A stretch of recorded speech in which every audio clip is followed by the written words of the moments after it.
So in life, you always have two options. Whenever something breaks or doesn't work like it used to anymore, whenever you need to buy something new, you have two options. Whether it's a car, a fan, a house, a rocket, or a computer, any of these things, you always have that second option, but not many people know about it. What is that second option? Build it. So I know what you're going to say, like, I can't build a car or a rocket or a computer, but when I explain that you can, you're going to ask why. And today, I'm here to bring you on my journey of building and explain why you should build. So there's this problem called the last mile problem in public transportation. And basically what happens is people will take a car if the distance is long, and they'll walk if the distance is short. But most distances that people need to travel are in this gray area called the last mile. It's kind of like you don't want to walk because it's too far, but you don't want to drive because it's too short. And what happens is, at UMass, it's a 1,500-acre campus, and my last mile problem is a last dozen miles problem. So I end up having to run back and forth across campus. My solution to this was buying an electric skateboard. Now, this skateboard gets about 12 miles of range. It can go up some decent hills, and it is pretty fast. But you think that this would solve my last mile problem, and it actually doesn't. It turns out that my last mile problem is a lot more than I thought, and this board just doesn't cut it. So I ended up looking into building. Now, where do you even start when you want to build something like an electric skateboard? You have video tutorials, books, websites. There's a lot of places that you can go for that material. But the best place by far is a forum. So a forum is a place online where people from all around the world can share their ideas and share their knowledge and skills so that they can help each other. You can ask questions. People make video tutorials. There's links to other websites that help you. It's kind of like a congregation of all of these resources in one place. So a forum is the best place to start. For me, I went on the electric skateboard forums. I learned everything I could about electronics, soldering, spot welding, and anything to do with motors or batteries, whatever there is out in the forums, it's huge. This is the electric skateboard anatomy. And there's a lot to learn here, but the big parts on this are the motor, the VESC, which is a motor controller, and the battery. The other things are sensors or safety equipment like an anti-spark switch, a connector, or fuse. So when you go to build a skateboard, the hardest part is the battery. And now a lot of people think that you can just slap a car battery on top of the skateboard and everything will be fine. But the power to rate ratio of that would be very low. You wouldn't be able to get anywhere, and the board would weigh a ton. So what we do is we use lithium-ion battery cells. These are the same ones that you would find in an electric car or in your phone.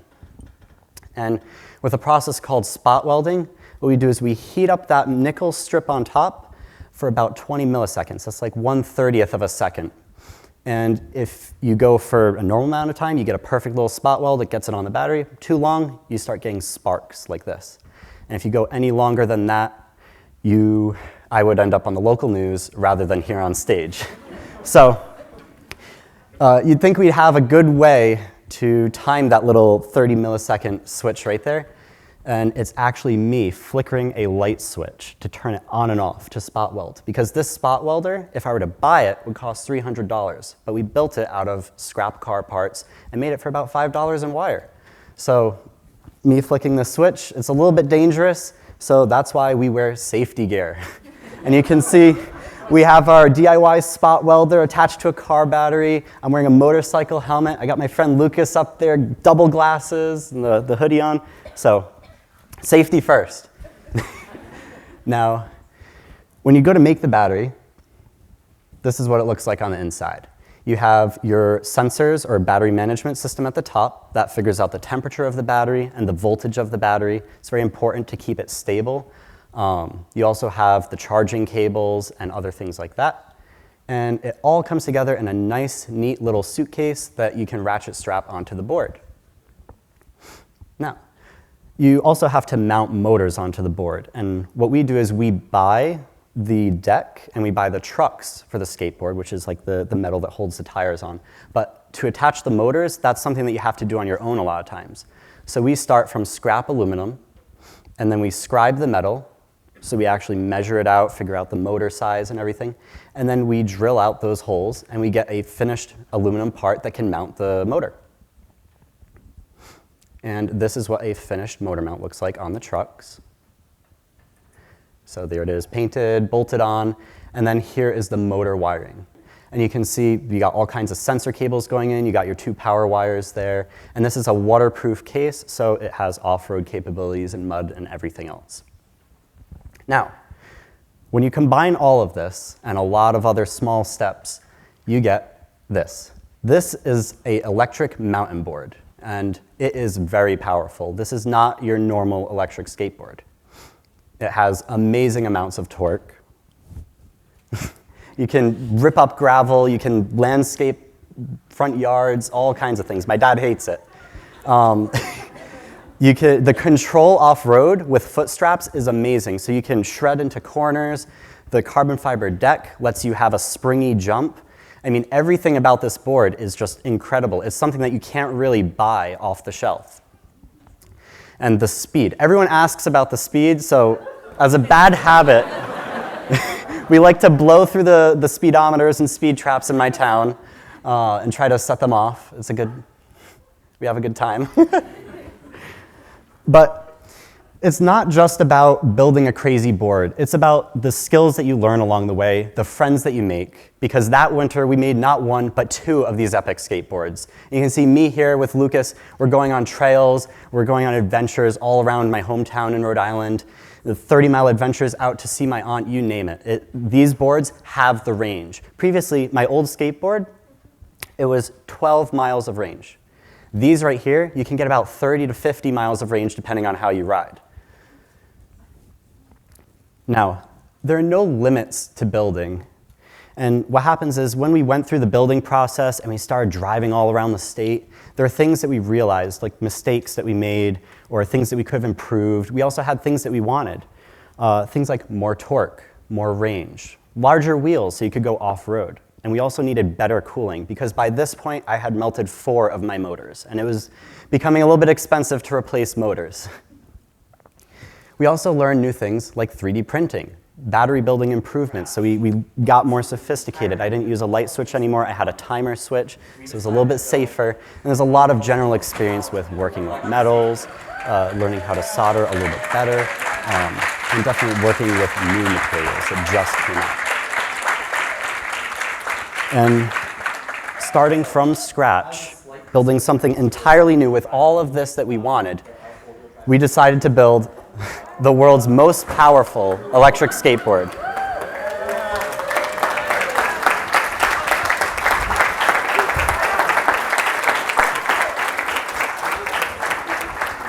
So, as a slight disclaimer, it's for rear-wheel drive only. There are four-wheel drive configurations that are more powerful, but we have the hardware and components to bring this up to its full potential.